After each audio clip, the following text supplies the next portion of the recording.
Mwanzo sura yake ya kwanza, sura yake ya 18 kuanzia mstari wa 9 mpaka ule wa 14.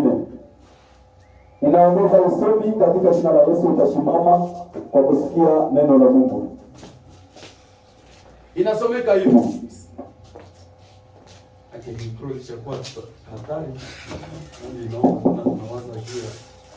Basi tunachukua usomi katika kitabu cha Mwanzo sura 18 mstari wa 9 mpaka ule wa 14.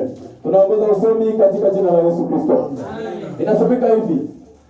Wakamwambia Sara mke wako, wakamwambia, narudia pale, wakamwambia Sara mke wako ni wapi?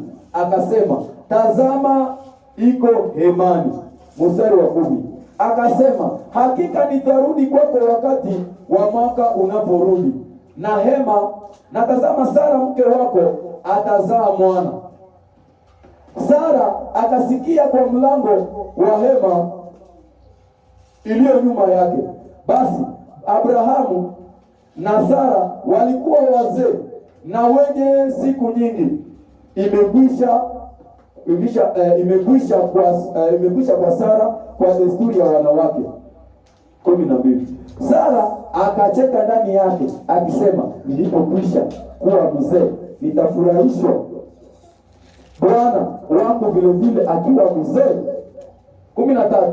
Bwana akamwambia Abrahamu, kwa nini Sara alicheka akisema, hakika mimi nitazaa mwana nikiwa mzee? 14. Inasomeka hivi. Kuna kitu kinachoweza kushinda Bwana? Niulizo, kuna kitu kinachoweza kushinda Bwana? Kwa wakati ulioweka mbele nitarudi kwako. Ninarudia kwa mstari wa 14 samahani. Kuna kitu kinachoweza kushinda Bwana? Kwa wakati uliowekwa mbele nitarudi kwako.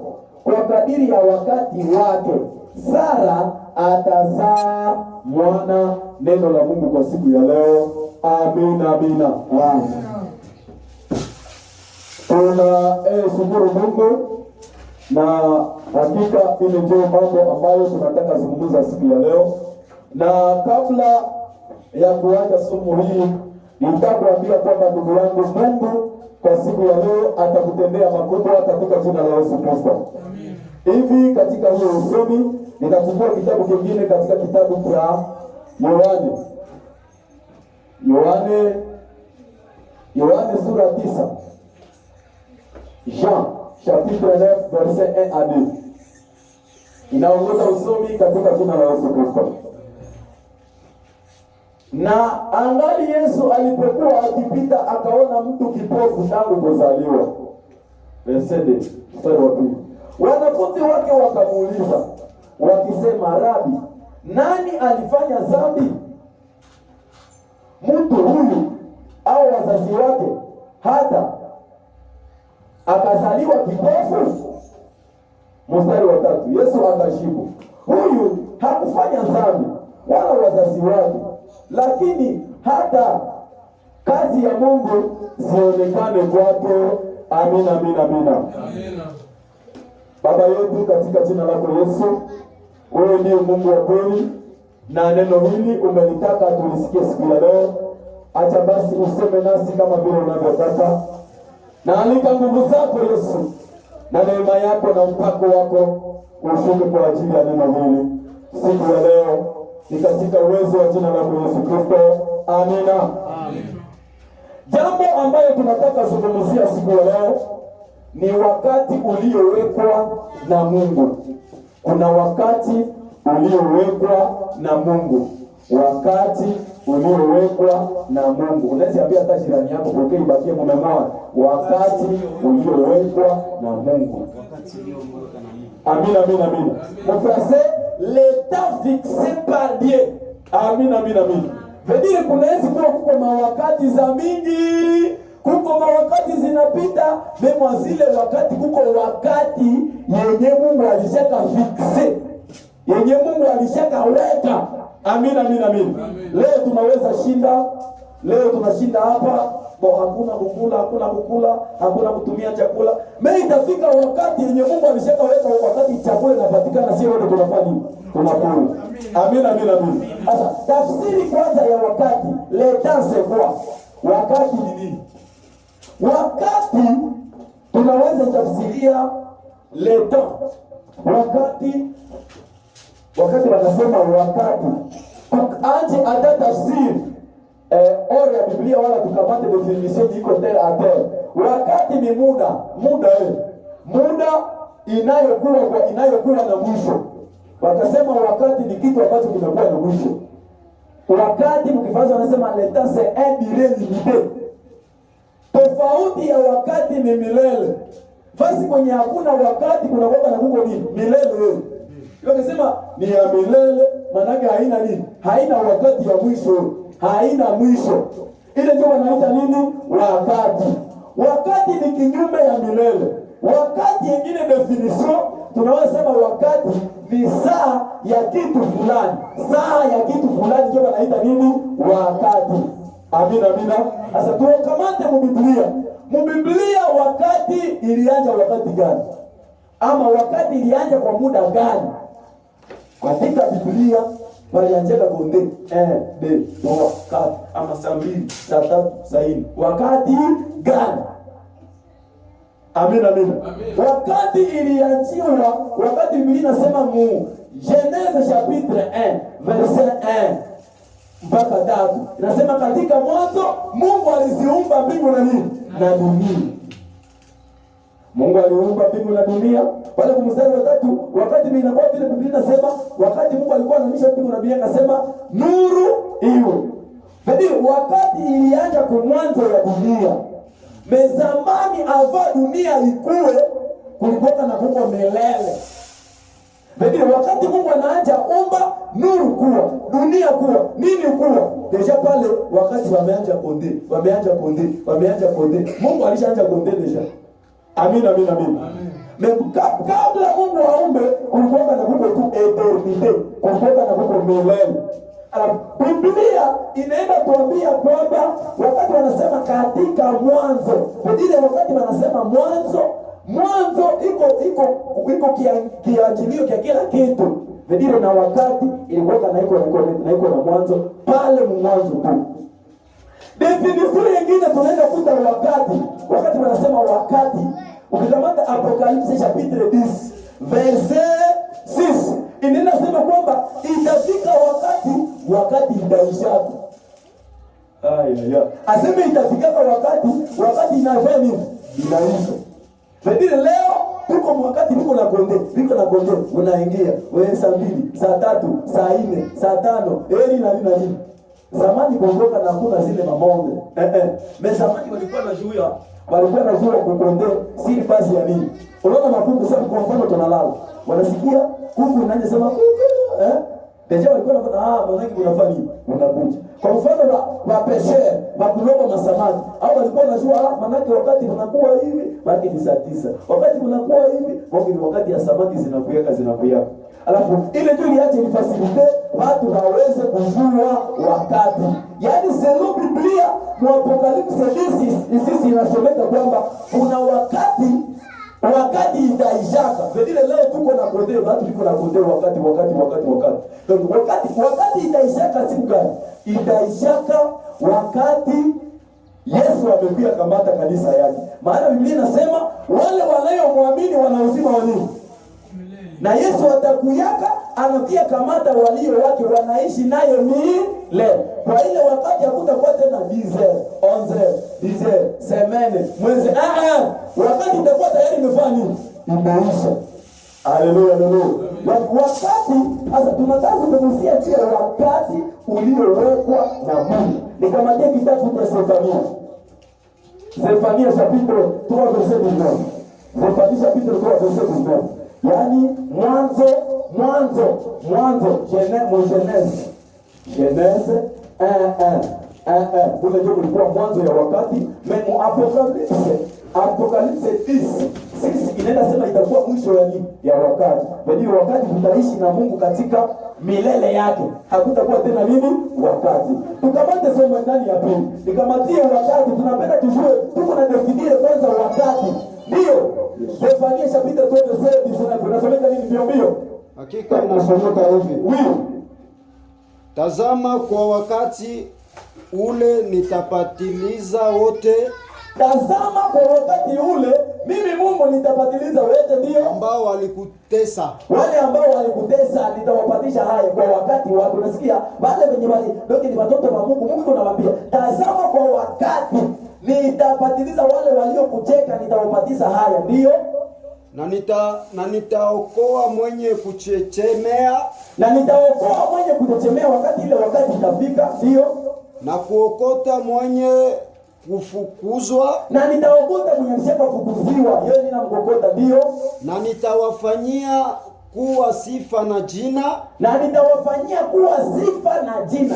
Wakati ile wakati inafika, nitawafanyia kuwa sifa na mtakuwa kama jina, ndio na mtakuwa na jina. Wale waliokuwa na haya katika ulimwengu wote. Ndio, endelesha nasomeka nini? Kwa wakati ule nitawaingiza ninyi. Kwa wakati ule, niko nasema juu ya wakati, ile wakati itakuwa kwa wakati ule nitafanya nini? Kwa wakati ule nitawaingiza ninyi. Ingiza ninyi. Na kwa wakati ule nitawaokota ninyi. Ndio, endelesha. Kwa maana nitawafanyia ninyi kuwa jina. Kwa maana nitawafanyia ninyi kuwa jina na sifa katikati ya mataifa yote ya dunia. Achia hapa. Tunaenda sikia pale kwamba wakati itaenda fika, Mungu atafanyizia watu nini? Jina. Wakati ile wakati nafika, Mungu atafanyizia watu jina. Tukikamata tafsiri ya ile verse, tunaenda kuta kwamba wakati Mungu yuko anasema wakati, tena anasema ile wakati itakuwa kama jina, bidi kutatendeka, kutakuwa jina, pale niko na tafsiri juu ya mtu. Bidi ile wakati haiko vitu vingine, ni mtu. Amina. Paske Zefania iko parmi wanabii wenye walitabiri ujio wa Yesu Kristo. Asa ile wakati yenye niko nasema pale, haiko mtu mwingine, niko natangaza juu ya Yesu Kristo. Amina. Yaani ile wakati niliwekeweka zamani na Mungu, ukifuata ule unabii wa Zefania, Mungu yuko nenda tangaza kwamba watu wenye walionewaka, watu wenye walishuka wazarauliwa, watu wenye walishaka lia, watu wenye washaka sasa wafanye nini? Wakati saa itafika, Mungu atapatia wale watu nini? Jina. Amina. Ile wakati niko nasema pale, seteno, niko nasema juu ya mtu mwenye atakuwa. Amina. Ndio maana ule mtu mwenye alikuya mwenyewe nikamatie Waebrania 1:1 mpaka 2. Ule mtu mwenye alikuya haiko mwingine, c'est Jésus Christ. Na Jésus Christ ndio wakati, ile ndio wakati ya sasa yenye tuko nayo leo. Wakati yetu ya leo ni nani? Yesu Kristo. Wakati yetu ya leo ni Yesu Kristo. Ndio, aenda kwa somo, nasomeka nini? Hakika inasomeka hivi. Oui frère, vas-y. Mungu aliyesema zamani na baba zetu. Alisema zamani na baba zetu, ndio. Katika manabii. Kwa sehemu nyingi. Na kwa njia nyingi. Katika siku hizi sasa za mwisho amesema nasi. Katika mwana. Katika nani? Mwana. Manake hii wakati ni wakati ya nani?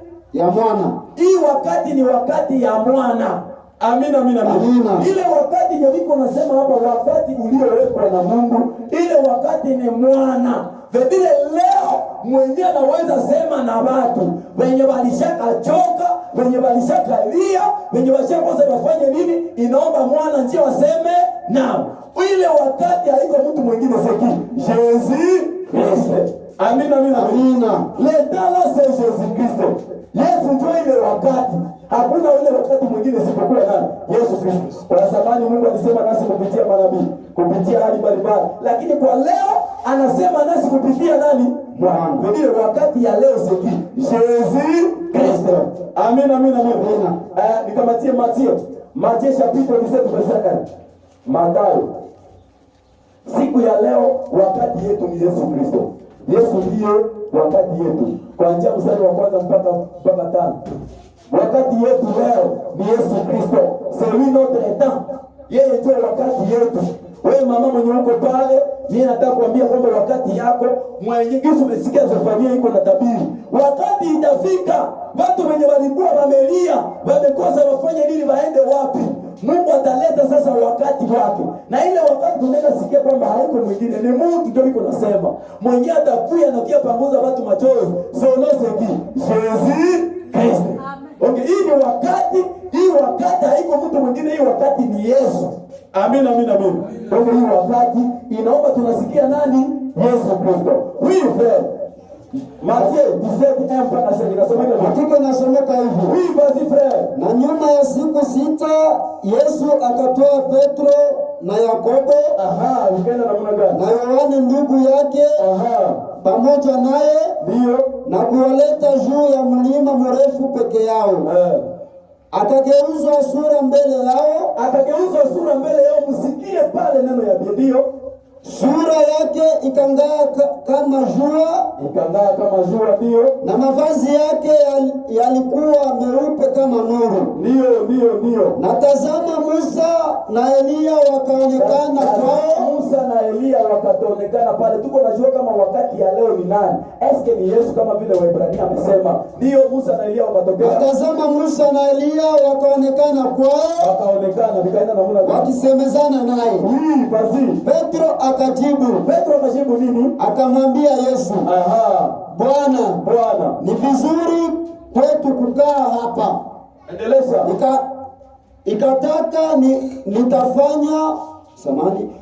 Ukitaka nitafanya hema 3 hapa. Ndio, hema ya nani? Moja kwa wewe, Yesu. Moja kwa Musa, mwingine kwa Musa, na moja kwa Elia. Wikenda Yesu akajidio. Wakati alipokuwa akisema, wakati alikuwa yuko nasema vile, tazama wingu, aseme mtuku. Tazama wingu la kung'aa likawafunga kwa kivuli. Ndio. Na tazama sauti toka wingu ikisema. Msikie sauti sasa ikatoka mbinguni ikasema nini? Huyu ni mwana wangu, mpendwa wangu, ambaye ninapendezwa naye. Kwa mwisho, sikieni yeye. Mumusikie yeye. Sasa tunafuatana. Leo tusikilize nani? Yesu. Tusikilize nani? Mwana. Wakati ya leo tunasikiliza Yesu. Pengine ule mwenye tunakia sikia hapa haiko mwingine. Wakati ya leo c'est Yesu Kristo.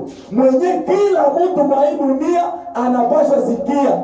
Mwenye kila mtu mwa hii dunia anafuata mafundisho yake. Mwenye kila mtu mwa hii dunia anapaswa jua kama anafundisheka nini. Mwenye kila mtu mwa hii dunia anapaswa tembea juu yake. Wakati ya leo, wakati yenyewe itayarishiwa zamani, siku ya leo haiko Moize, haiko Musa, haiko Elia, haiko watu wengine, haiko maasetre, mwenye siye wote tunaweza sikia leo. Sasa Yesu Kristo, sauti katoka mbinguni, huyu ndiye mwana wangu, mumsikilize yeye. Nasikia watu wengine sema, neno ile sauti ilikuwa ya nani? Hawajajua comprehension ya écriture. C'était Jésus lui-même, parce que Mungu analisemaka kako hata na Ancien Testament. Amen. Vedire c'est ça. Vedire wakati ya leo hatuwezi sikia mtu mwingine. Hii wakati ilitabiriwa c'est Jésus Christ.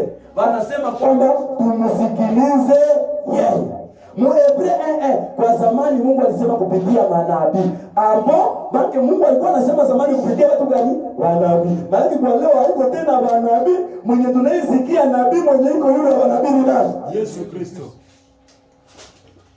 Yesu, c'est lui seul, la parole de Jésus. Mwenye kila mtu naye afanye nini? Asikie. Yaani ile wakati ya leo c'est Jésus Kristo. Sauti inatoka mbinguni inasema mumusikilize yeye. Ndio maana Yesu wakati alikuwa parce que c'est lui le temps. Yesu anasema nini? Yeye ndio le temps. Yeye ndio wakati. Anasema kweli ninawaambia, yeye mwenye kuniamini ana uzima wa nini? Wa milele. Jean chapitre 6 verset 45. Anasema sasa parce que sauti ishatoka Anageuka, munisikilize mimi. Anakuja anasema yeye mwenye kuniamini ana uzima wa nini? Wa milele. Kama wewe utachukia, kama wewe utakataa, kama wewe utampinga, yeye deja amemaliza vyake, amesema nini? Yeye mwenye kuniamini ana uzima wa nini? Wa milele. Hadi condition nyingine, mwenye kufanya nini? Kuamini. Kumuitika, kumkubali. Amina, amina, amina. Yesu yeye peke paske yeye ndio anasema tumsikie. Yesu anasema wakati umeniamini, Yohana 14:10 anasema nini? Lolote mtakalo omba kwa jina langu, mimi Yesu nitafanya nini? Nitalifanya. Asema tumsikilize yeye. Romains chapitre 10 verset 13. Biblia inasomeka kwamba yeyote aliyeamini ule mwana hawezi kupata nini? Haya. Asema tumsikilize yeye. Yaani kama utakuwa na mashaka yako kule, akose hapana, vile vilikuwa vya zamani. No, si tuko lesha. Tuko wakati yetu ya kusikiliza celui ya dit. Parce que mwenye anasema, mwenye iko nasema ce n'est pas un homme, c'est Dieu. Na wakati Mungu anasema, Biblia inasema yeye ni mwaminifu, wa kweli na wa haki, hawezi danganya hata kidogo. Amina, amina, amina. Sasa ule Mungu mwenyezi tuko na abudu. Ndio akasema Mwanzo chapitre 15 verset 7 akasema hakika mkiishi ndani yangu na maneno yenu yanakaa ndani yenu. Lolote mtakaloomba mimi ni Yesu nitafanya. Nitawapatia senepasa na umekia pale. Haiko mtu kwa alisema sio kia ni. Tuishi ndani ya nani? Ya Yesu. Sasa tuko nazungumzia tumeenda kuta huyu wakati hapa. Hii wakati hapa kumbe ni nani? Yesu Kristo. Tufuatane bien. Huyu wakati kumbe ni nani? Yesu Kristo. Ile wakati nilewekewaka na Mungu tuingie kusaidia watu. Kumbe ni mtu c'est Jésus Kristo. Amen, amen, amen. Tukamata sasa tuko naendelea na tafsiri ya wakati. Wakati. Kuna pia wakati ambayo Mungu aliwekea mtu ili atendee makubwa kila mtu. Kuna pia wakati hapo tumekamata kwanza wakati si Yesu Kristo. Kuna kwa pia ingine sote ya wakati ni wakati yenye Mungu alishakawekea kila mtu. Wakati uliowekwa na nani? Na Mungu. Kuna wakati na Bwana si Yesu. Kuna kwa pia wakati yenye Mungu alishakawekea kila mwanadamu juu ya kutendea nini? Mazuri. Amen, amen. Kuna wakati pia yenye Mungu alishakawekea kila mwanadamu ili akutendee nini? Mazuri. Mungu ndiye anajua yeye pekee. Aseme ile wakati yenye tuko natazungumzia pale, una wakati uliowekwa na Mungu. Ile wakati Mungu ndiye anaijua, hakuna mwanadamu mwenye anaijua. Na ile wakati ilishakatayarishiwa zamani. Jinsi huko pale kuna vitu vile Mungu alishakutayarishia, wenye hata watu waseme aye hautakufaka na avia kufikia. Amen, amen, amen. Hata vipande aye, hata watu waseme nini, hata watu wakupige vita aye, vita yao itaishia tu mmai. Itakuwa sasa kisi mtu anaweza tupa tu mkate unatupa hivi mmai. Kama Mungu hawajafika vyote venye Mungu alikutayarishiaka, wanapoteza muda yao bure. Kuna wakati ulioweka na Mungu. Ukuwe mtoto, ukuwe mzee, ukuwe mkubwa, ukuwe mama, ukuwe kijana, kila mtu ana wakati uliowekwa na Mungu. Amen, amen. Ndio maana usisemeke mbaya juu ya maisha ya mtu. Asikie, usisemake mbaya juu ya maisha ya mtu. Paske haiko wewe ndio ulimuumbaka. Gisi tuko humu sie wote tumekuwa kama watu ngapi Mungu. Kila mtu iko na sura yake. Amen, amen. Hata unaweza kuwa mama unazaa mtoto mbele unaenda unatoka difference kiko tu. Kila mtu iko na nini? Na sura yake. Na kama kila mtu iko na sura yake na kila mtu iko na destiny yake. Kila mtu iko na kisi Mungu alishaka mtayarishia maisha yake. Kwa maana mwa dunia hatufanani. Amen, amen, amen.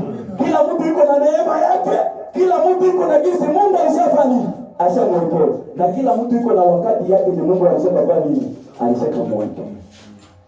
Amen, amen. Tumesoma Biblia katika kitabu cha Mwanzo 18 kuendelea mpaka 9 mpaka 14. Tumesikia historia ya mtu mwenye wanaita nani? Sara. Sara alikuwa ni mjakazi mke wa Abrahamu. Biblia inasema alimaliza miaka mingi hajawahi kuwa na mtoto. Biblia inasema alikuwa tayari amekuwa mke kumi. anataka fika kunivoa ya kufanya nini? Ya kukufa. Biblia inasema sisi wanadamu tunaonaka macho, tunaona macho, tunaangalia kwa macho, tunaona ni wake kuu. Kumbe Mungu yuko anatenda vingine. Amina, amina, amina. Ndio maana Isaya anasema mawazo yetu sio mawazo ya Mungu, na mipango yetu sio mipango ya nani? Ya Mungu. Tunaweza tenga tuseme akose ule watampiga, ujakose ule atakufa, ujakose ule hata walawaka, akose ule hata pataka gari, akose ule hata afikaka mbinguni. Kumbe mpango ya Mungu, Mungu anajua siku gani yenye Mungu alishaka kuwekea ya kufanya makubwa kwa maisha yake. Kuna wakati uliowekwa na nani? Na Mungu. Sara anaenda kuwa anafika mnivo ya mke kuluvema, mke kulu. Haya kuoka na mtoto. Yeye amekuwa tasa, watu wanamcheka, mnaona ile maisha kisi na kwaka, watu wanapata kucheka, wengine wanamcheka kwa jaunga hapo. Sara hivyo yeye akafika kunivu ya nini? Ya mke kulu. Biblia inasema kuna pia wakati yenye Mungu alifanyaka nini? Alikuwa tayari alishaka weka. Haleluya. Huko wakati yenye Mungu tayari anakuwa na shaka weka kwa maisha ya mtu. Ndio sitie conclusion, ribo erole tu. Mara kwa bimeisha vile. Wewe ndio unasema wewe hauko nani? Mungu. Wewe hauko Mungu. Sasa Biblia inasema hakika alikuwa akilia, na hakika alikuwa tayari Biblia inasema alikuwa hana tena espoir. Yaani amekuwa na desespoir. Hana tena matumaini. Yake ilikuwa kusema tu hapa nina ngojea kifo ni kufa. Unaweza zania utakufa, kumbe Mungu yuko naona utaishi. Amina, amina, amina. Umezania utaomba, umezania utapata, kumbe Mungu yuko naona kwamba utafanya nini? Utapata. Yaani mawazo yetu haiko mawazo ya nani? Ya Mungu. Sasa nadhania hapa tu nimeshakuwa mke kulewa hapa tu ni kukufa. Kumbe Mungu yuko na plan zake. Iko na wakati inalishakafanya nini? Iko na wakati inalishakaweka. Il y a un temps que Dieu a fixé. Kuko wakati ni Mungu alishaka kutayarishia nini? Zamani. Haleluya, haleluya. Biblia inasema kwa kitabu pia kia nani kwa Yohana pale kwenye tulisoma, umekumbuka kwenye tulisoma, Yesu msikii. Yesu iko na tembea. Anakuta mtu ni kipofu. Kipofu maana yake kipofu ni mtu mwenye haonake. Iko tu hivi, anangojea wampatie kama mtu kulia tembea ndani. Yesu anakuja wanamuuliza. Sasa wewe Yesu. Nani ndio alifanyaka dhambi? Ni yeye au wazazi yake porque azaliwa kipofu? Reponse ya Yesu anasema nini? No. Iwe yeye hakufanyaka dhambi, iwe wazazi yake hawakufanyaka dhambi. Lakini mie Mungu nilimuumba vile juu nikuye kudunia na watu waone ukubwa wake. Amina, amina, amina. Yaani haiko kila kitu ni utakuta huko vingine vyenyewe BC. Haiko malana. Ingine haiko malana, c'est plat de Dieu. Kuko vingine vyenye vinatendeka hata kusema unaweza kuwa huko Mungu kwa mfano. Ushamba na rehema, Mungu nisamehe, Mungu niongeze nifanye nini Unajua bana hii mwezi iko inafuata kuiba, leta na ekra, leta na diva, leta na parcelle, leta na nini? Hii mwezi sasa ina profiter. Amina, amina. Mais ce n'est pas à dire que ulishaomba msamaha, Mungu yeye anasameheaka une fois pour tout. Non, mais qu'est-ce que je peux faire alors? Niendelee na muna gani? Pourquoi résistance? Il y a un temps. Kuko wakati ni Mungu alishaka tayarisha. Kuko wakati ya disi alitembeleaka ule kipofu. Yesu akasema mimi ndiye peke nilimuumbaka azaliwe vile, na aliumbiwa porque sana vile kudunia watu waone nguvu zangu kama niko nguvu na muda gani. Pake unatoka dunia, Mungu deja shatayarisha vyote. Mungu anatayarisha vyote. Ndio unakia kufika dunia, watu wanafika dunia, watu wanashangaa watu. Naye alizaweka na Mungu mkwe. Kumbe iko deja playa nani? Mungu alishatayarisha vitu. Haleluya, haleluya. Ndio kuna wakati yenye Mungu alishatayarisha kila mtu kwa maisha yake. Mungu anaweza kuona leo unakuwa na hali fulani hivi. Hizi tuko hapa, Mungu muangalie hizi tuko nakuwa huko, Wakupita hiyo anasema hadi wanakuta mama shangwe, mama nani? Sabani mama ale, asikore na huko mama kwere. Hawajua yenye play ya Mungu kama njoo ya wapi. Ndio natamwambia hizi tunakuwa huko. Nikamatia mhubiri chapita tu anasema mpaka 11. Family. Hizi tunakuwa huko, yote iko play ya nani? Ya Mungu. Silver. Siapo sijoin. Sini play ya Mungu. Jadi, sijoin ni play ya Mungu. Esko wana zogi zinanionaka. Gisi tumeikala huku, wandugu wadada, sio wote ile iko play ya nani? C'est un plan divin. Amina. Yo usijezezi maokazio. Wakati tunakwambia kwa mchezo kuya. Paske iko volonté ya Mungu. Mungu alipendaka ni juani na wewe, na Mungu alipendaka wewe juani na mimi. Kwa mfano wewe unaweza kuwa baraka kumie, na mimi ninakuwa baraka kwa nani? Kuwewe. Amina. Sasa ule ndio Mungu. Ndio kuna wakati ile kila Mungu ashakatayarishia kila mwanadamu. Amina. Tukapata kitabu kingine Mhubiri sura 3 mstari wa kwanza mpaka 10 na ngapi? Na moja. Inasomeka nini msikie? Tunapenda tujue wakati gisi Mungu alizidiliza. Sawa? Tuangalie kama maisha ya mwanadamu, kila mtu angalia kama mstari, muangalie hapa. Ina desime hapo.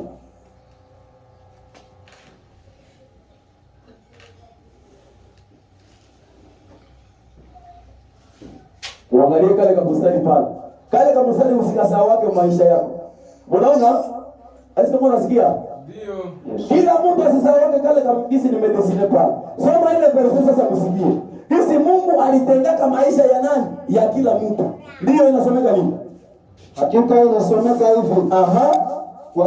Kwa kila kitu kuna majira yake. Kwa kila kitu kuna majira yake, ndio. Na wakati kwa kila kusudi chini ya mbingu. Hapa kuna kusudi, msikie.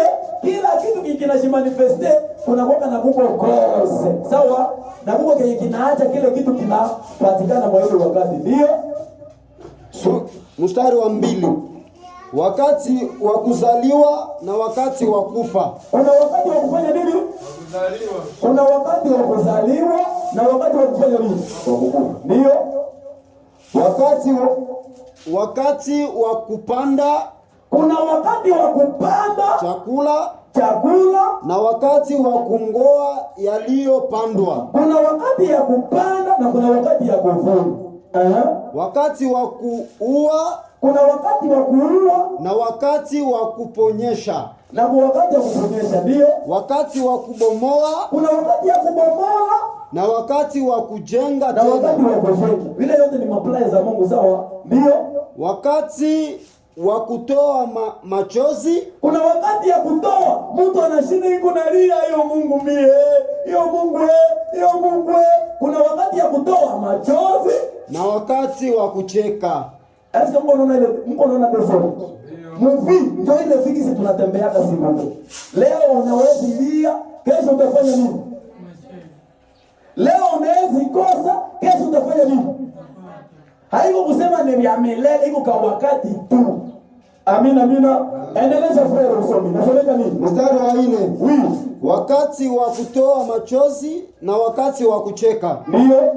Wakati wa kuomboleza. Kuna wakati wa kuomboleza pia. Na wakati wa kucheza. Ndio. Wakati wa kutupa mawe. Kuna wakati unasikia kuna wakati wa kuomboleza na wakati wa kucheza. Wakati tunasema hapa tutakuwa na maombi. Unaona? Tunaomba. Unajua maombi iko na kama inakuwa kilo, iko mzito. Amina. Maombi na kama iko mzito, unafunga, unaisha mama siku 7, siku 3 haukulake. Uko na omboleza. Mungu anasema ijapokuwa kale kwa wakati, kuna kuoga pia wakati wa kufanya nini? Ya kucheza. Hayo unasema utapata endelea tu vile. Unaona mtu anasema tuingie maombi, mie estoma. Ndio endeleza usome, nasomeka nini? 5. Ndio. Wakati wa kutupa mawe. Kuna wakati wa kutupa mawe. Na wakati wa kukusanya mawe. Kuna wakati leo watu wanaweza kushamba, wanatupa kwa majiwe, wanatupatia vya pata gani. Na kuna wakati pia kukusanya wale wote tutawakusanyaka, tunasema je wapile. Mungu bwana yetu kuna fia ni. Endeleza usome friend. Wakati wa kumbatiana na wakati wa kujizuiza na kukumbatiana. Asa unaweza ukaachia pale. Yaani kitu kingine nilikuwa nasema nikamatia iko Revelation chapitre 10 verset 10 chapitre ukamata iko Revelation chapitre 10 verset 13. Kitu kingine napenda nimedesinia hapa muangalie. Kuna wakati wa kulia, kuna wakati wa kufanya nini? Wa kucheka. Kuna wakati wa kukosa, kuna wakati wa kufanya nini? Wa kupata. Kuna wakati wa kukosa kazi, kuna wakati wa kufanya nini? Unapata kazi. Kuna wakati labda unaenda unaomba unaisha, na tena kuna wakati tena Mungu anafanya nini? Anakuna. Kuna wakati mtu alikuwa na iko mzambi, kuna wakati ya kuokoka anapata uzima wa nini? Milele. Mnaona ile pesa pale? Msisahau wake hivi. C'est ça la vie d'un homme. Amina. Yaani kuna wakati, kila kitu kila wakati inapitaka. Amina. Leo hizi tuko huko tunaikala huko. Msanii yako ndio tutaipacheta tu mwe. Hii ni kwa wakati tu tuko huko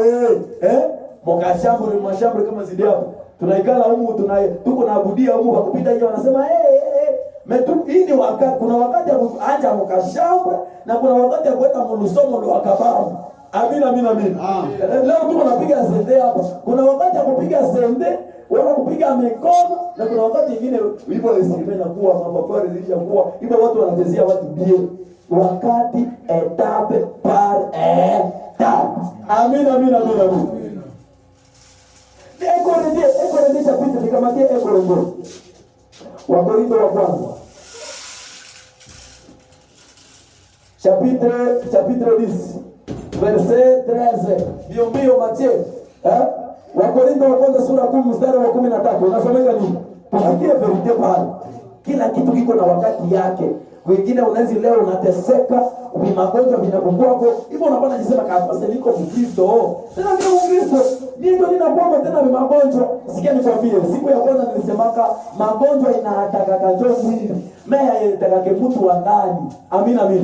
Magonjwa inakuwa joy mwili. Paske magonjwa iko za demo inakuwa inataka tu mwili yako. Paske ninakuta ke esprit yako, roho yako iko yulu, haitaweza. Ndio anaanza atake mwili yako. Ndio inaomba sasa wakati unakuwa atake hivi, kemea na ukemee hali ya magonjwa mu maisha yako, hakika shetani asikuzoee. Amina. Kuko na ulinzi kumuzia hiyo wakati uliowekwa na Mungu. Eko rendesha Peter this verse nasomeka nini? Hakika inasomeka hivi. Jaribu halikuwapata ninyi, ila lililo kwa watu wote. Aseme mwenye huko napitia leo, vyenye leo tunaweza pitiamo, tusizanie kwamba viko kwa sie peke, ndio, lakini kwa watu wote, ndio. Lakini Mungu ni mwaminifu, Mungu ni mwaminifu, ambaye hawaachi ninyi. Mungu yeye iko fidel.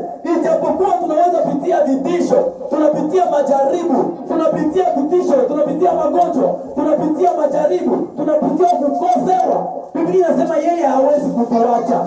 Mungu hawezi kutuacha. Ninakumbuka Mathayo sura 28 mstari wa 12. Yesu anasema, mimi nitakuwa pamoja nanyi mpaka mwisho wa dunia. Ndio Yesu yuko pamoja na sisi. Ndio tusikuwe na mdogo unafanya shukuta kwamba wewe upeke huko dunia, Mungu akuake tena, mimi akose tu, mimi akose hapana, mimi si kwako. Ile materme ya vile ni ya wapagani. Lakini wewe mtoto wa Mungu ujue kwamba ijapokuwa unapitia katika matatizo, lakini jua kwamba Mungu yuko pembeni nawe. Mungu iko pembeni yako. Ile unapitia ni wakati tu, lakini kuna pia wakati ambayo Mungu aliwekaka kwa wakati yake. Amina. Siku atakuja anakufariji, anakufatia raha, unacheka, unafurahi. Haleluya. Endelea ile usomi. Nasomeka hivi. Lakini Mungu ni mwaminifu, ambaye hawaachi ninyi kujaribiwa kuliko mnavyoweza. Mungu yeye, msikie, mnasikia? Mungu yeye ni nini? Mwaminifu. Kila mtu anipate bie. Aseme Mungu iko mwaminifu. Jia nini ni mwaminifu? Sikia nikwambie. Mama alegi siko pale. Mama ulifika hapa kudunia. Mungu alishatayarisha maisha yako yote. Amina. Yenye tuko napitia mosai. Mungu alishafanya nini? Iko vitu vya Mungu alishatayarisha zamani yeye. Ndio. Hapa tuko naendea tu kwa wakati ya nani? Ya Mungu. Mungu anatuunganisha hapa. Tunakuwa nasomea hapa. C'est pratique. Bibie Amina, amina, amina. Ndio anasema jaribu yenye inaweza kukupata, vitisho, unakosa ufanye nini? Asema usizanie ile jaribu inakufikia. Mungu hawezi kuletea kitu kenye kiko yulu ya uwezo yako, hapana. Amina, amina, amina. Hata kuletea kitu kenye unakuta sema ibadero hapa na mie. Siwe. Uko na telefoni. Sando. Ukisoma hapa. Soma yangu kutafuta telefoni. Amina, amina. Yaani kila mtu wakati tuko ndani ya Mungu, wakati tuko ndani ya Mungu, haibidi ufate jikuta kwamba akose wewe umepitia vinyo vingine wakapita mapana. Yenye uko napitia monika wakati tu kadogo. Ndio wakati unakuwa na madude, unaangalia kama mtu, acha nikwambie. Mungu Biblia inasema yeye ni mwaminifu, kisi pale kwenye masomo rudia. Watu wapasikii. Asema Mungu ni mwaminifu, ile fidel. Lakini Mungu ni mwaminifu. Mungu ni mwaminifu ambaye hawaachi ninyi. Yeye hawezi tuacha hata kidogo. Mjaribiwa kuliko mnavyo hata uitika ujaribiwe kuliko uwezo yako. Leo mtu ofisi watu wa chini mtu akigonjwa sasa hivi anampeleka ku dispensaire. Akahospitali kamkaribia. Mimi mpatro akigonjwa, yeye anambeba kwa hospitali ya wapi? Waliston wala Horizon. Mwingine anafuata sema hasta gonjwa mara anaenda kudawa wapi? Kampala. And unaona, vedile kila jaribu inakuwa selo niveau ya kila. Amina, amina, amina. Kwa usizanie kwamba maana Mungu ashakutemo cha kabambe, hapana. Wewe kinye uko nacho pale, Mungu anajua jinsi unaweza kisiporte. Amina, amina, amina. Anajua jinsi unaweza kuwa na wakati hata kwenda kujisoma. Anajua jinsi unaweza kuwa na wakati hata kuimba kanyimbo. Anajua jinsi unaweza kuwa na wakati hata kumuomba. Amina, amina. Ndio sikamate unaona mtu anafuata kamata kamba, anafuata shilinga. Hivyo unashilinga pia. Biblia inasema Mungu ni mwaminifu. Yote yenye tuko napitia hapa kudunia. Kelke swa udhaifu yenye mwanadamu anaweza onyesha. Mungu kama alishakasema atakubariki yaka tu. Hata ile udhaifu yenye ulionyeshaka, basi ulifanyaka mbaya. Neno yenye Mungu alishakasema ushatoka kukinywa yake. Utakuwa tajiri, utaokoka, utakuwa na Bwana, utakuwa na hivi, utakuwa hivi. Kelekeswa udhaifu yako, Mungu atatimizaka neno yake tu. C'est ça. Amina, amina, amina. Amina, amina. Amen. Abrahamu anaenda maliza masiku hayapata mtoto. Mimi unaenda sikia Abrahamu ipo anaacha bibi yake anaenda pale, anaenda nje. Mimi unasikia yenye Mungu alikuwa anaishaka muahidia, ipo tena anaenda itimiza. Abrahamu analisema ingia mzao. Ndio maana watoto wetu nyewe mko humu, hitaji yenye uko nayo usiitikake hata kama haiyatimia, kwenda ingia mzambi. Sasa unaenda ingia mzambi unapemuka. Amina, amina, amina. Usikubali. Useme sio hapa sina kazi, hapo wanakupatia kopi ya kwenda iba. Onda iba. Wewe juzi yapata mbwana, sasa Europa ndio shanatika tafuta mbwana mwenye ina honga na yeye chako cha mwingine. Juto umekosa. Mungu yuko na wakati yenye alishakaweka juu ya maisha yako. Ile wakati iko. Ni forest fidel. Kwa maana Mungu yeye ni fidel. Iko mwaminifu, hawezi kuashiria hata kidogo. Amina, amina. Malizia ile verse. Inasomeka nini? Hakika inaendelea hivi. Ndio. Lakini pamoja na lile jaribu, pamoja na ile nyeuko napitia, atafanya njia ya kukimbia. Mungu atakufanyia njia kuliko utoke ndani yake. Nani ndio atafanya ile njia? Ili uweze kulivumilia. Asiye tu unafuatana. Pamoja na ile nyeuko napitia, wewe mtoto wa Mungu, usizanie wewe ndio utajiletea solution. C'est Dieu lui-même. Yeye peke ndio atakuletea njia kuliko utoke kwa ile hitaji yako. Ndio. C'est Dieu lui-même. Bila hata kusema maendeleo zako akose ndio fanya hivi. Akose ndio fanya hivi. Iyo Mungu akose ndio ni no, ile ni watu wa kutanga. Mesie watoto wa Mungu tunatieka imani yetu kunani? Mungu yeye pekee. Mungu ndio solution kwa vitu vyote. Hii tunakuwa nayo. Choma nataka kuambia, mkitaka watu kujienda kuambia kwamba hakika kuna mambo tunayopitia Mungu ndiye alishakaitayarisha zamani.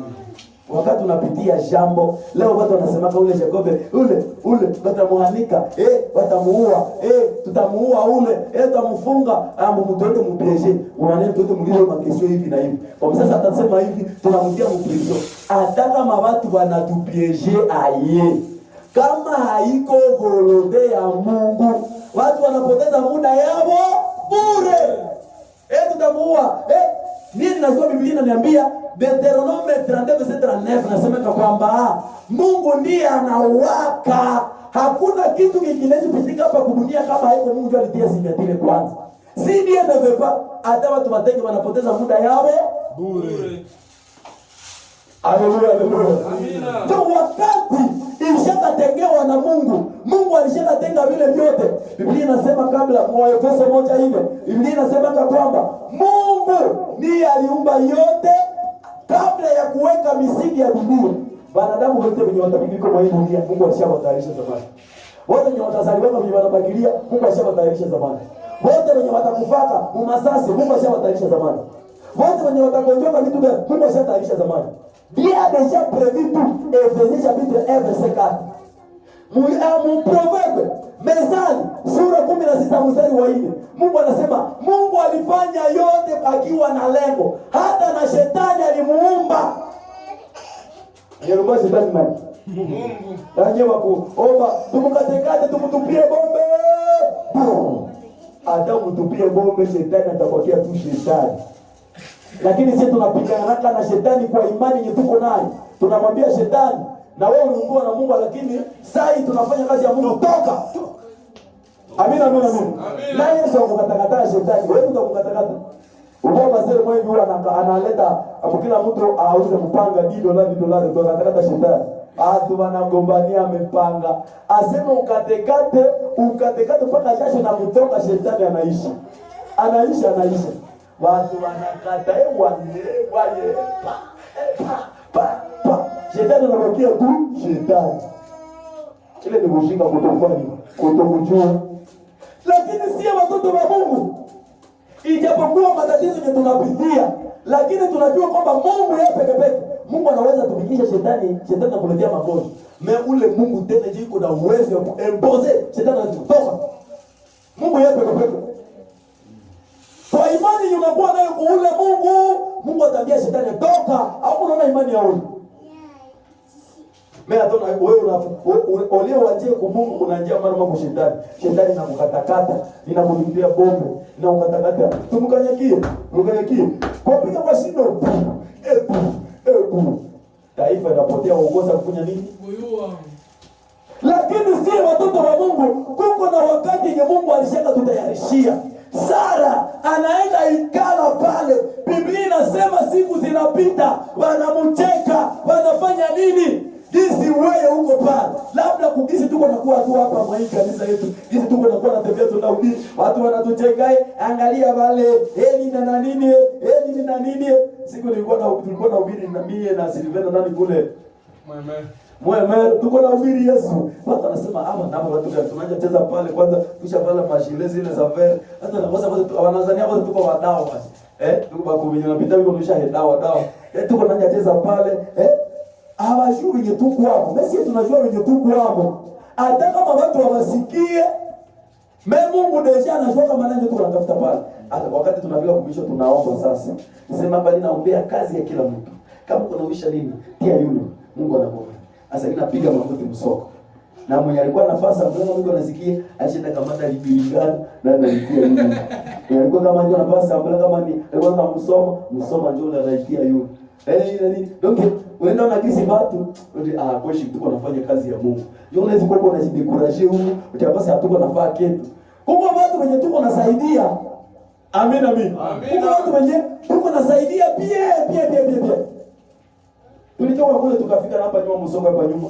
Nilipata temoyaje mama yangu tukashana. Ulituombea sana vraiment siku nilishinda bie nilivoala. Na kama anasema tu kila saa alishinda bie, sifa zikurudilie Yesu. Amen.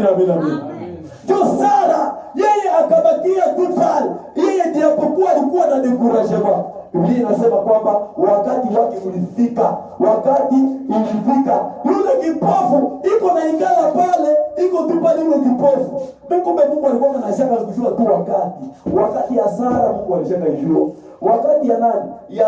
Ya kipofu Mungu alishaka kujua. Mungu anakuwa anajua wakati ya kila mtu. Hizi tuko huko wa friend, wa mama, wa dada. Tuache kukua madécouragement. Unaanza jidécourager mimi hapa tu. Akose narudia kwetu. Unaona mtu anaweza akose hapa, wacha naacha kazi. Akose hapa. Mimi sitaongezeka paa hivi. Sitaongeza soma na vitu vyanjaka somea. Hata unakatala kusoma, Mungu atabakia nani? Mungu. Amina. Hata unakatala, unavimbia Mungu, Mungu atabakia nani? Mungu. Ile tujue. Tena utokea tena unaanza kumwanza. Amina. Haleluya. Amina. Jo ule kipofu na akapata neema. Kumbe Yesu naye anafika pale, alishaka tayarisha vile. Kumbe wakati yake ni Mungu anashaka tayarisha. Yesu anatokea. Inataka kuzungumza juu ya maneno ine. Turukeni maliza. Maneno 3 bila ine. Turukeni maliza hii somo. Ya wakati ambayo Mungu alishaka weka juu ya maisha ya kila mmoja. Hii maneno ine uzikamate mu maisha yako zitakusaidia. Basi kila mtu iko na ile wakati. Mati iko na wakati yake. Mie Jacob hapa niko na wakati yangu. Papa Stefan uko na wakati yako. Papa Silvio uko na wakati yako. Papa Ale uko na wakati yako. Papa nani uko na wakati yako. Kila mtu iko na wakati yenye Mungu alishafanya. Alishamwandikia. Amina. Ndio kuna na mwingine alishapita, usikuwe na mawivu ndio Mungu. Abo twaleta wenye tuliletaka ndio bana kwa sababu tulikia sindikizo. Wakati yako na wewe iko wenye Mungu alishaka tayarisha. Ndio Mungu anaambia watu, hauko aksida kudunia. Usizanie wewe ndio ulishiletaka kudunia, hapana. Ava ufike hapa kudunia, Mungu alianjaka panga vyako vyote. Amina. Kama Mungu ashatenga vyako vyote, sasa unajisumbua kwa nini? Anasema sasa uniamini na umemwamini, umetubu umebatiza kwa jina la Yesu. Kama unakosa, problem inarudia nani? Yesu alisema yule aliyemwamini hatapata nini? Haya. Kama ninapata haya, problem ni yangu. Problem ni ya mwenye alinitaka. Ndio maana mimi nabakieka ndani ya nani? Ya Yesu. Nikipemuka, mwenye anapemuka wa kwanza ni nani? Yesu. Kama wananicheka, mwenye mimi anacheka ni nani? Yesu. Mimi ninaendelea tu mbele, ninabakia na Yesu, ninamuomba, ninamuabudu, ninamtumikia. Ili siku moja wakati yangu itafika, Yesu abakie Mungu na apanguze machozi kama tayari nilikuwa nimelia. Amina. Sasa namna gani mtu anaweza fikia wakati uliowekwa na Mungu? Mtu anaweza fikia ile kitu namna gani? Ile wakati yenye Mungu alishaka fikisha. Unaweza fikia namna gani? Siku moja wale wapatie example. Siku nilikuwa kana niko mwalimu. Sasa nilikuwa kama mwalimu. Mtu mmoja akaniambia aseme tai.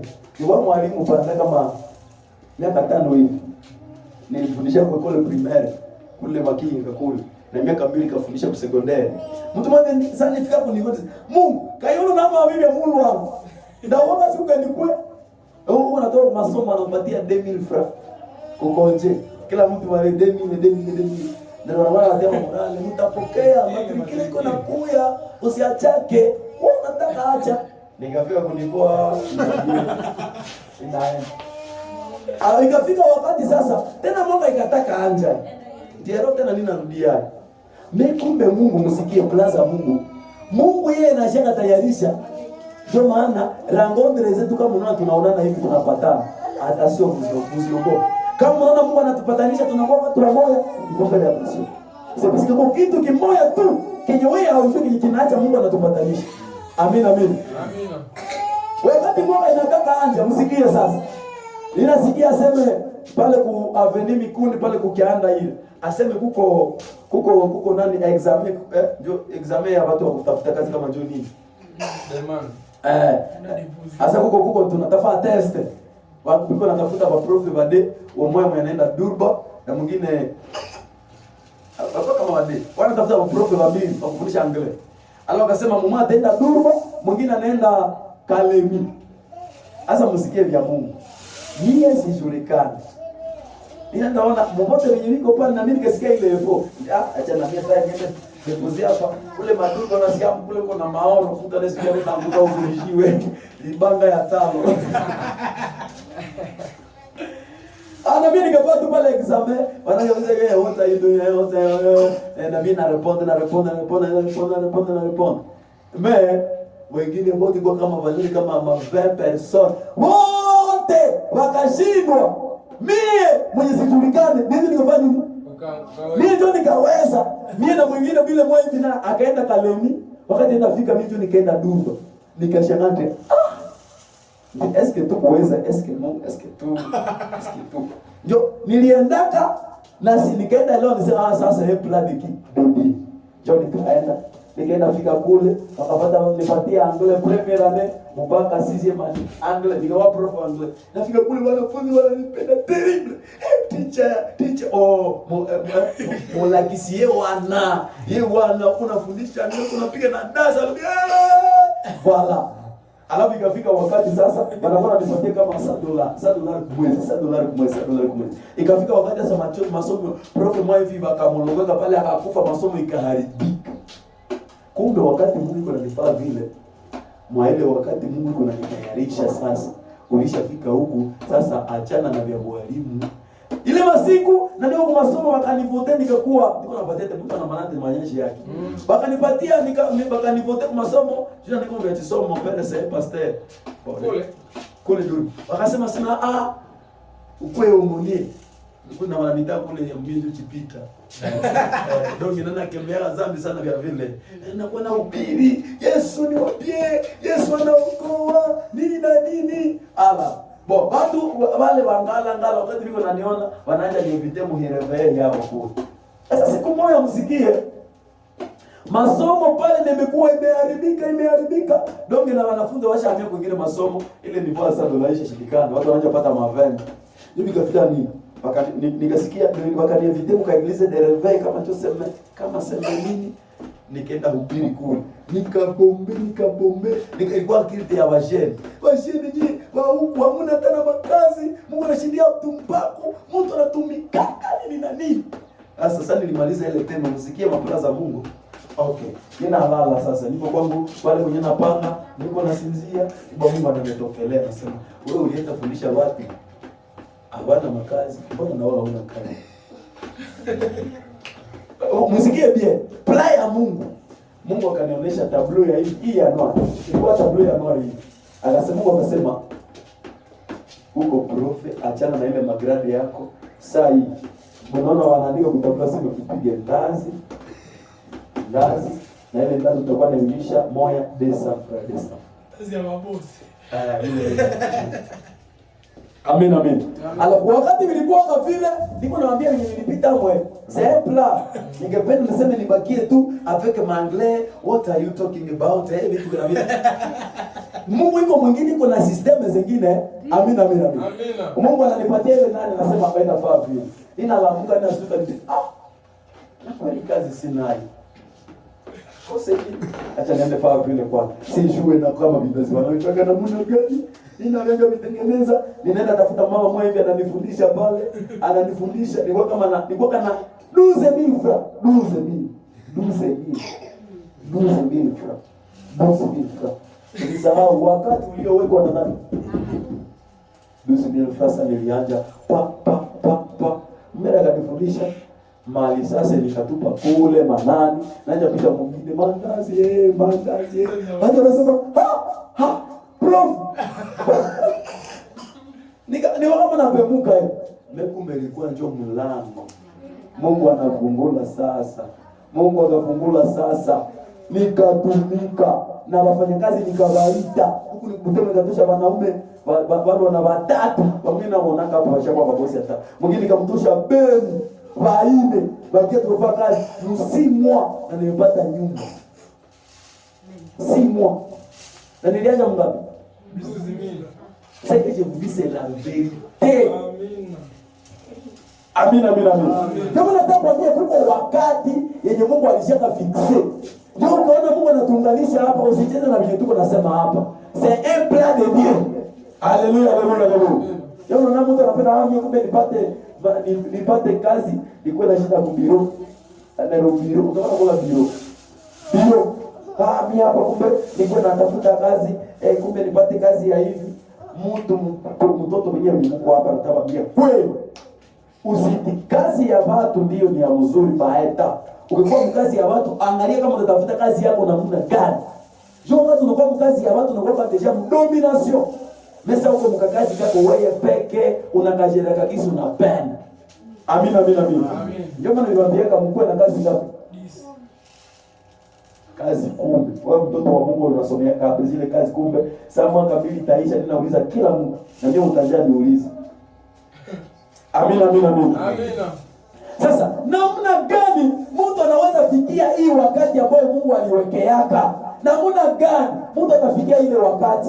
Kitu cha kwanza kinye nataka kukwambia, kitu cha kwanza dabo. Kitu cha kwanza ufikie ile wakati. Sekwa ni kukua mwana wa Mungu. Kukua nani? Mwana dabo. Kukua mwana wa Mungu. Kukua wakati unakuwa daboro mwana wa Mungu, ile ndio itasababisha ufikie ile wakati nje Mungu alifanyaka nini? Alishakatayarisha. Kukua mwana wa Mungu ndio nini? Kukua mwana wa Mungu, mwangalia watu wote niliko napita huko. Kila mtu nenda kanisa. Pale ni watu ni viumbe vya Mungu, lakini haiko watu gani? Haiko bana. Amina. Mwana wa Mungu, kitu cha kwanza ni ule ambaye ameamini Yesu. Ametubu. Amebatizwa kwa jina la nani? Yesu Kristo. Ule daboro, ule ndio mwana wa Mungu. Maana Biblia inasema Mathayo 6, mstari wa 9 nasema wakati unapoomba, wewe mtoto wa Mungu mwenye uliamini Yesu utasema nini? Baba uliye yetu uliye wapi? Mbinguni. Alafu mtu hawezi sema baba yetu uliye mbinguni, daboro Mungu na yeye akujua kama uko mtoto wake. Inabidi kwanza uanze kuwa mwana, na sasa mwana ndio anampaka anasema nini? Baba yetu uliye wapi? Yaani unabidi kwanza kila mmoja aangalie kama namuna gani eske uko mwana. Ufikie hii wakati Mungu alishaka kuwekea. Watajiri wiko huku, wabibi ya wafalme wiko huku, watoto wa Mungu wiko huku, watoto wenye Mungu ashatayarishia mambo ya pia wiko huku. Angalia maisha yako. Eske d'abord ulishaka kuitiwa mwana wa Mungu? Kukua mwana wa Mungu ni wakati umeitika daboro Yesu akuwe Mungu wako, akuwe Bwana wako, utubu na umebatizwa kwa jina la nani? La Yesu. Amina. Na ndio maana Biblia inasema ndipo unapata ondoleo ya nini? Ya dhambi. Ndio unapata ondoleo ya dhambi. Na pale unakuwa mwana, unakuwa le fils. Na pale sasa unaziomba nani? Baba wangu uliye wapi? Mungu. Hata uombe baba, hata uombe mama, baba. Yesu atakuwa anakuona mimi sikujue.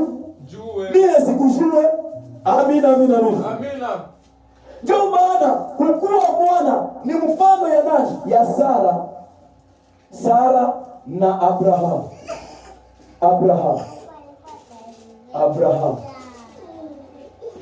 Amina. Sara na nani? Na Abraham. Kukua mwana, wakati wanasema daboro mtu akuwe mwana, tuende kuta hali ambayo Sara alikuwa nayo. Sara alikuwa bibi na Abraham alikuwa bwana. Ili Mungu akutendee au fika kukuletea ile wakati yenye aliwekaka ile tafiki siku maisha yako, ifo daboro mtu aje kuwa bibi. Amina.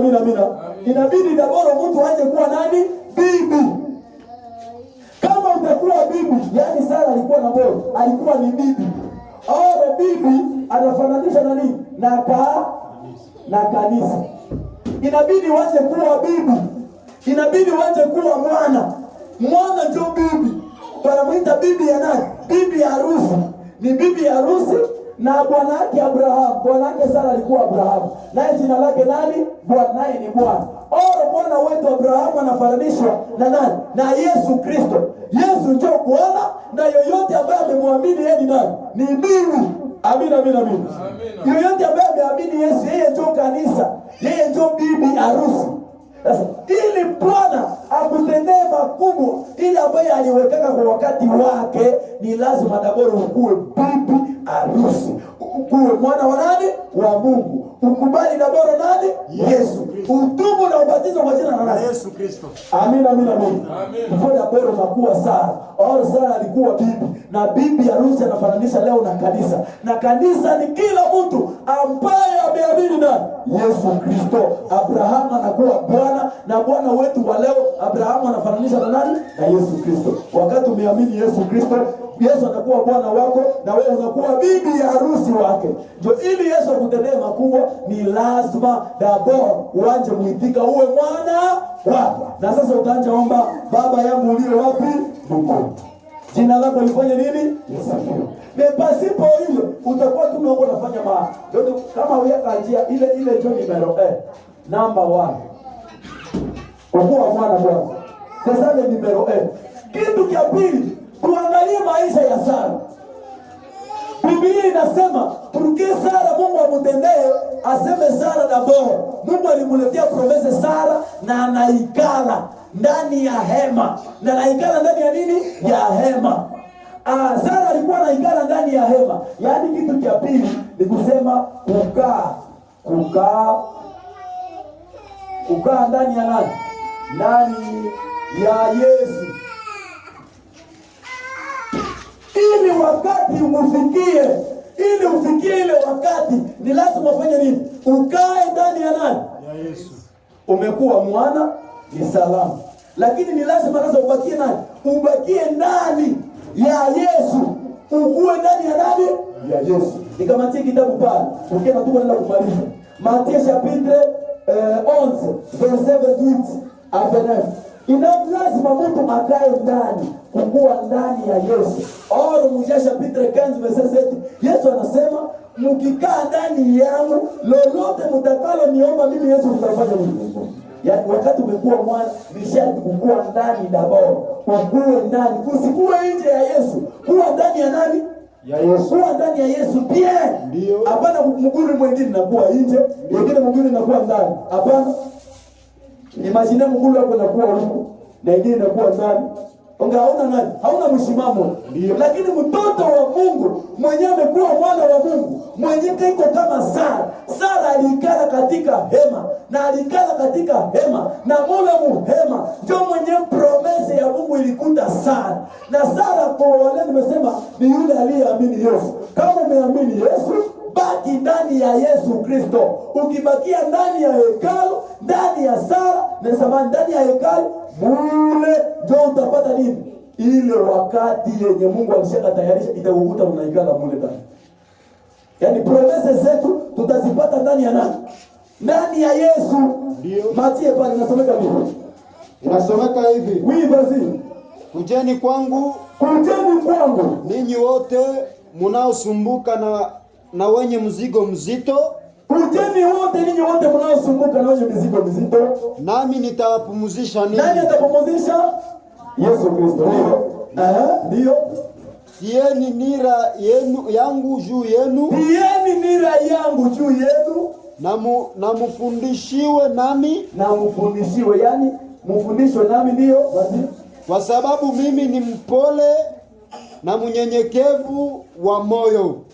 Voilà. Atia pale ni Matthieu chapitre 11 verset 28 à 29. Yesu anasema sasa nyinyi wenye mmekuja ndani yangu, kila mtu yuko na hitaji yake, kila mtu yuko na mzigo yake. Sasa Yesu anasema nyinyi wenye mmefika kwangu, mubaki ndani yangu, mfundishwe nami. Amina, amina, amina. Yaani tunapakiana ndani ya Yesu tu tufanye nini? Tufundishiwe. Amina, amina, amina. Ukitufundishiwe tunakaa ndani ya nani? Ya Yesu. Unaangalia kama mtu aushakia ndani ya Yesu, hawayafundishiwa hata. Mara Mungu ameniacha. Hapa si tunakuwa ndani ya Yesu, tunaikala kwanza, tunafundishiwa namna gani nitapataka hiki, namna gani nitapataka hiki, namna gani nitakuwa mhubiri, namna gani ninaweza kuhubiri, namna gani ninaweza fanya kazi ya hivi. Mungu je peke basi uko ndani yake, Mungu anafanya nini? Anakufundisha kwanza. Haleluya, haleluya. Amen. Leo utalamuka mara kwa leo umekia ndani ya Yesu umevaa bie. Hautaja na mimi nje hubiri. Hapana. Mtu anafundishwa kwanza. Siku nilikuwa ninakuja natoka niko kule mvituru hapo. Na mimi narudi. Naongea tu na vile vya amko.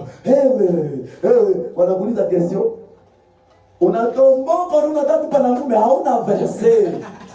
Amina. Ndio mtu mwenye amekuja ndani ya Yesu. Ukii wakati kufikie kaa ndani ya Yesu na ufundishwe.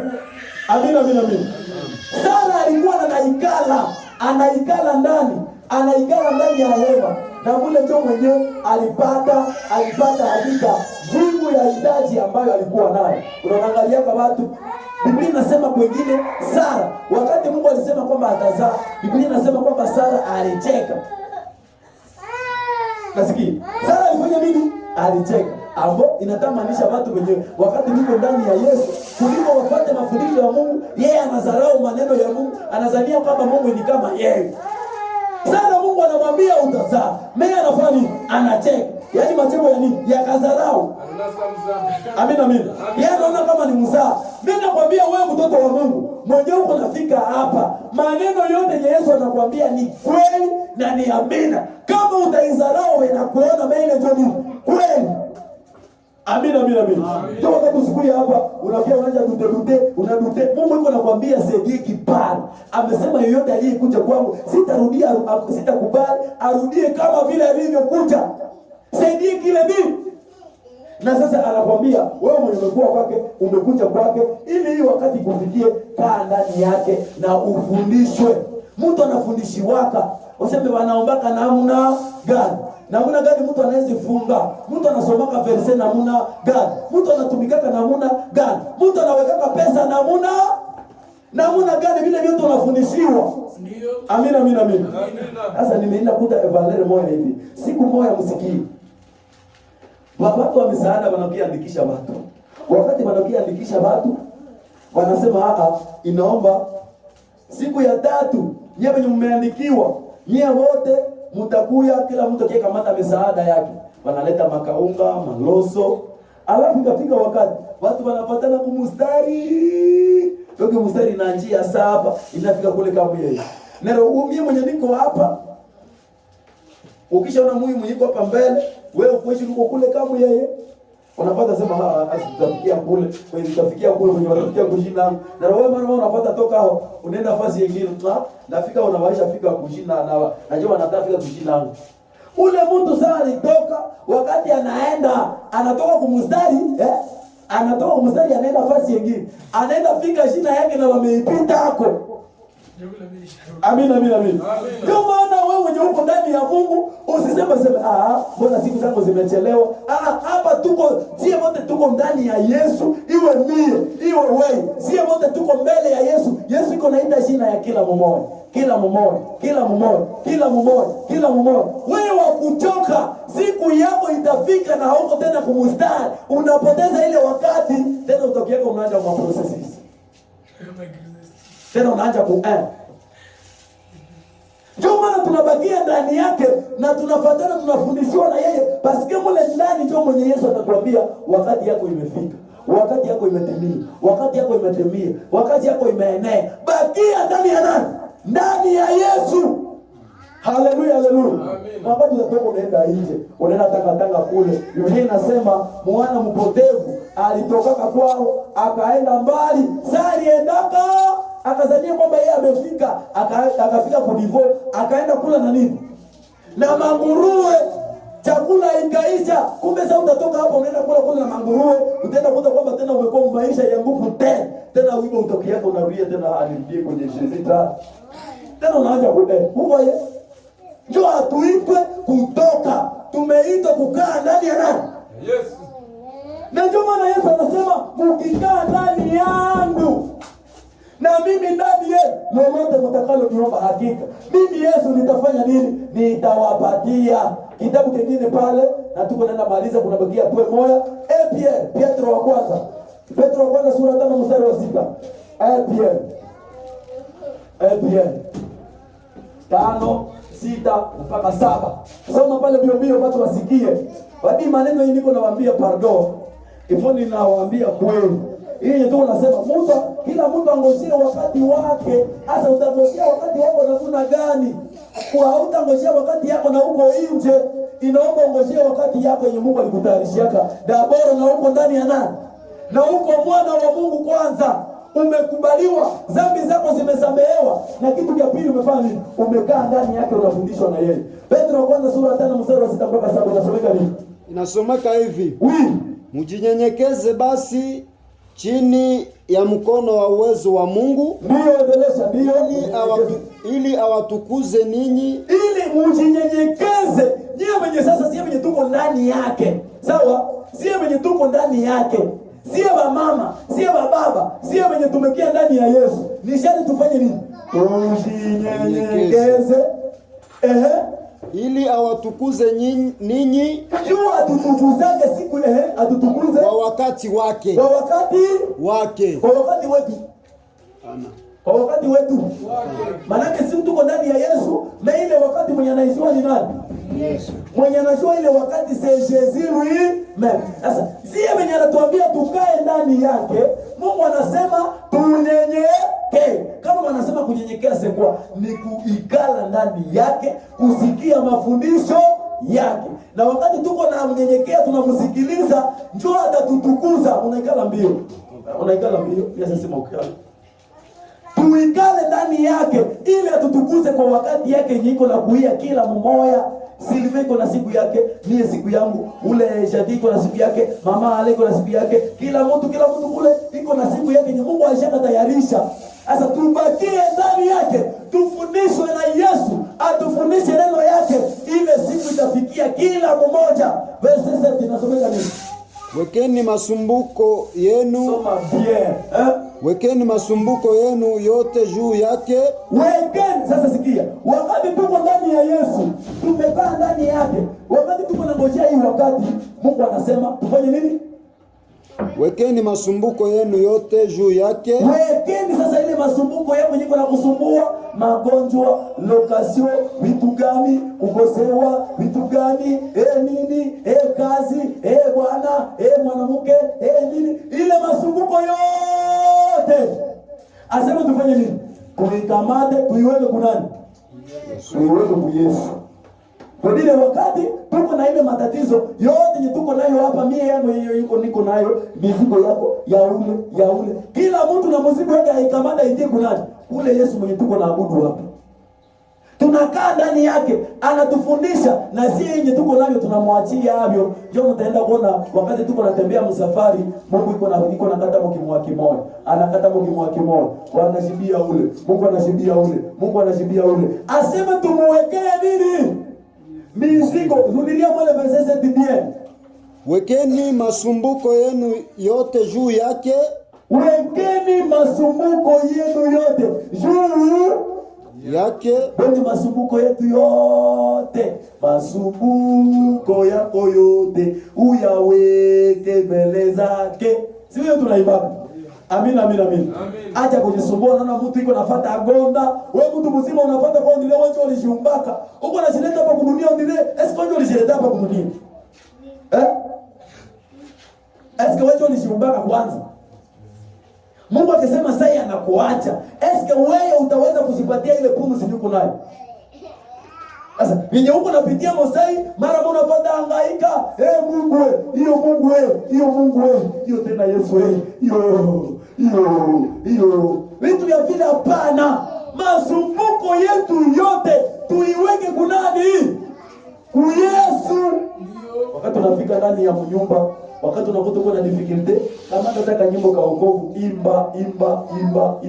Wakati unaimba, utaenda kuta umekuwa huru, umekuwa libere. Na Yesu anabaki anafanya kazi. Ndio. Amina. Sasa la verite, yani wewe mwenye uko ndani ya Yesu, hakika ufanye nini? Ukaa ndani yake. Na kiabucho sasa ungoje wakati wako alioweka juu yako. Ungoje wakati wake ambao yeye alifanya nini? Aliweka kwa ajili yako. Na pale huko tunamalizia, ninasema troisième point. Ngoja Ngoja wakati wako. Ngoja wakati wako. Pale wewe tunamalizia. Sasa kia tatu tufanye nini? Kia tatu ni kusema nini? Umeamini Yesu, umeitwa ndani yake. Ya pili anasema ukae ndani yake, ufundishwe na yeye. Mizigo yako itie juu yake. Kia tatu anasema sasa wewe mwenye uko ndani yake ngojea wakati wako. Mungu yuko na wakati ameshatayarishia kila mmoja. Kama wewe ni magharibi, kama mie ni sai, kama ule ni kesho, kama ule ni kesho yake, ngojea wakati wako. Mtu mwenye anaobaka, mara mwa hiyo anapata andabuka, ule mtu anakuwa iko suspect. Unaweza kushika kugusa na moto, unaweza kushika kugusa na mavi. Ukoje? Jua kuandabuka. Amina. Ndio maana siku ya leo kila mtoto wa Mungu mwenye amefika hapa, wakati yako iliyowekwa na Mungu, nataka kuambia kwamba hakika ili ikufikie wewe mtoto wa Mungu, itika kwanza kwamba umekuwa mwana wa Mungu, bibi harusi ya Mungu. Kitu cha pili, ukae ndani yake, ufundishwe na Yesu, fundishwa na yeye akufundishe, na vyote vyenye unabeba kama matatizo vitie juu yake, na yeye atakutendea. Na kitu cha mwisho sasa, wewe haiko wewe ulijiletea kudunia, ngojea sasa wakati ya Mungu. Na ile wakati sasa itafika tu pa unafuata sahau na vyote vile ulipita kama uliliaka machozi yako utasahau vile vyote. Amina. Ndio maana siku ya leo mtoto wa Mungu, kumbuka kwamba Mungu Yesu kunapumua pale, Mungu ndio anakamata uzima yako, anajua kesho yako, anajua nini anakutendea, anajua nini ashakutayarishia. Mungu anajua wakati yote. Acha kujisumbua. Masumbuko yako yote Petro anasema tuiweke juu ya nani? Juu ya Yesu. Amina. Mungu ndio anajua wakati yako. Mungu abariki neno lake kwa siku ya leo. Shangilia Yesu. Amen.